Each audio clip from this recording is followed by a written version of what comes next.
Only 14 3-3 since January the 1st, 31 points, tied for the most in the league over that span of time with the Detroit Red Wings. Bruce Boudreau has this club only 6 points out of the last playoff spot in the West, and the Anaheim coach now joins us on the phone. Bruce, how are you today? Thanks for your time. Bruce, can you hear us? Yep. Can you hear me? Yeah, thanks. Yeah, So, there you go. Coach, tell us, so you got the Ducks rolling. What has helped turn the tide here since 2011 became 2012? Geez, you know what? I don't really know. we've started to get, the goaltending started to get really good, and then guys started to believe that they were, not the worst team in the world, and then you get a little bit of confidence, and your best players start becoming your best players, and things just happen. Isn't that funny, Bruce, how when the goaltender and a good goaltender like Jonas Hiller starts playing better, that everybody else starts to puff their chest out and feel a little bit better about life?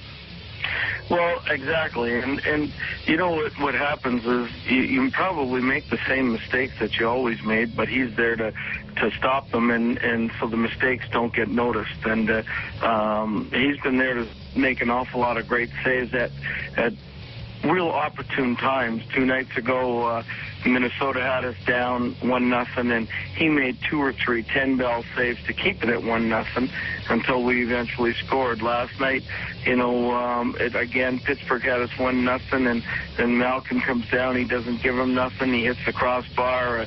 He makes another great save after that, and then we end up tying it and going ahead. So, I mean, that great save at the right time has really been a real bonus for us.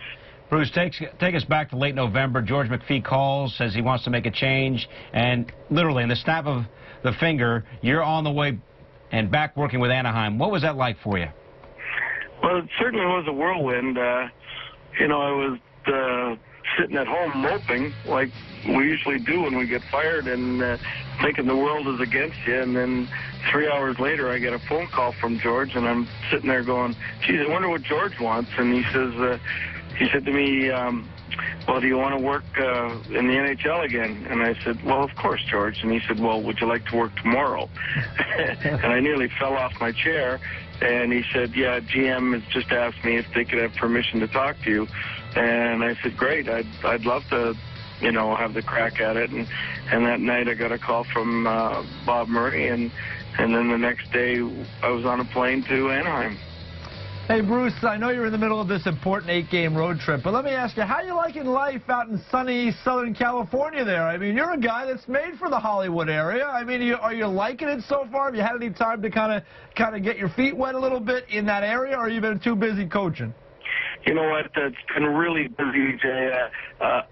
Just sort of staying in a little apartment at this stage, and I really don't have the face for Hollywood, quite frankly, so I'm staying a lot indoors. But we've been on the road for a while, and this 16-day trip is it's all about just different hotels. So when you're trying to get a team, sort of started and get to know the guys and everything, there's really not a lot of room to whether to go sightseeing or to learn about the town too much. I mean, I think that'll come. The only thing I do know is the people are really nice. Everybody I've met out there is great, and the fans are great. I just hope we can continue this, so when we get home, they'll be really proud of us.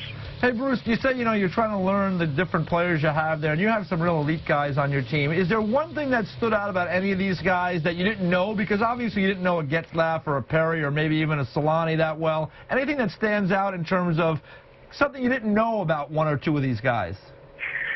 You know what?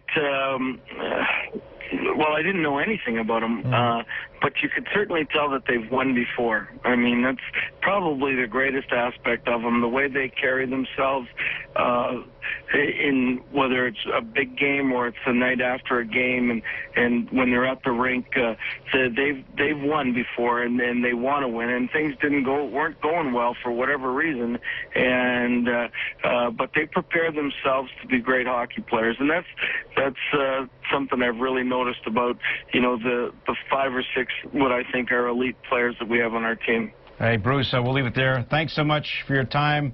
Good luck trying to get the Ducks in the playoffs. We appreciate it. We'll talk to you soon. All right, take care.